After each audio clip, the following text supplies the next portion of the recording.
कहा था ना, राजा राजा होता है क्योंकि राजा को खुद के शौक पूरा करने के लिए पॉलिटिक्स में आके करप्शन नहीं करना पड़ता है, उसके पास पहले से ही सब कुछ होता है। पॉलिटिक्स में आके करप्शन वही करते हैं जिनके पास कुछ नहीं होता है, उन्होंने कुछ नहीं देखा होता है, जिनके पास ना ही जमीर होता है, ना ही जमीन होता है और ना ही जायदाद होता है। क्या बोलूं विजय थालापति के बारे में, जो कुरूर में भगदड़ मचा था, 32 लोगों की जान गई थी। उनकी फैमिली से इन्होंने कहा कि तुम्हारे पूरे जीवन भर की रेस्पॉन्सिबिलिटी मैं लेता हूं। 32 को 10 लाख का कंपनसेशन और सरकारी नौकरी दी गई। हमारे देश का जो बेस है वो फार्मर्स होते हैं। फार्मर्स को खुला बोला कि आपने जो भी लोन लिया है, अगर आप नहीं चुका पा रहे हो तो आपको आत्महत्या करने की जरूरत नहीं है, कोई भी आपके पास वसूली करने नहीं आएगा, आपका लोन वेव कर दिया जाएगा, माफ कर दिया जाएगा। महीने का 200 यूनिट की इलेक्ट्रिसिटी आपको दी जाएगी। करप्शन रोकने के लिए एक पोर्टल लॉन्च किया, वैत्री पोर्टल।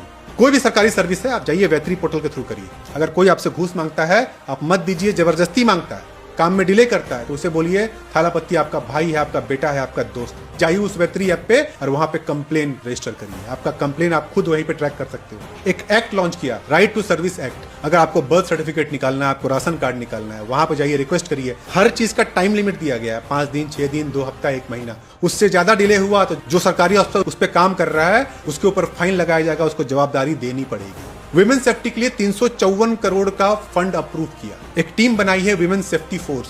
दिन हो या रात हो, हर एक नक्खड़ पे, हर एक अंधेरी गली पे, हर एक बस चौराहे पे, हर एक ट्रेन स्टेशन पे पुलिस पेट्रोलिंग करेगी। ड्रोन से सर्विलेंस होगा। अगर कोई भी गलत हरकत करते हुए पकड़ा गया, लेडीज को छेड़ते हुए पकड़ा गया, उसके ऊपर वहीं पे एक्शन होगा। अगर रेपिस्ट है, रेपिस्ट को तो बोला है कि फैसला ऑन द स्पॉट करो, लेकिन अगर कोर्ट तक केस पहुंचती है तो उसका भी डिसीजन जल्द से जल्द आएगा, एज सून एज पॉसिबल। एक IAS की टीम बुलाई और बोला कि अगर आप काम सही से नहीं करोगे तो तुम्हारा रेजिग्नेशन मैं साइन करूंगा। उन्होंने ये भी बात बोला कॉमन एजुकेशन का। आप 10 रुपए में बच्चे को पढ़ा रहे हो या 10,000 रुपए में, एजुकेशन कॉमन रहेगा। जो सिलेबस 10 रुपए में पढ़ाया जा रहा है वही सिलेबस 10,000 में पढ़ाया जाएगा। जो सरकारी में चल रहा है वही प्राइवेट में चलेगा। एजुकेशन सिस्टम में पैसा बीच में नहीं आएगा। नीट के एग्जाम्स में अगर आप 12th एग्जाम अच्छा देते हो, परसेंटेज अच्छा लाते हो, तो आप डायरेक्टली नीट में जाके एडमिशन ले सकते हो। आपको ये कोचिंग इंस्टीट्यूट में लाखों के पैसे नहीं देने, लाखों के रुपए नहीं देने। अगर कम मार्क्स आएगा तो जाओ नीट की तैयारी करो 1 साल, अगले साल देना।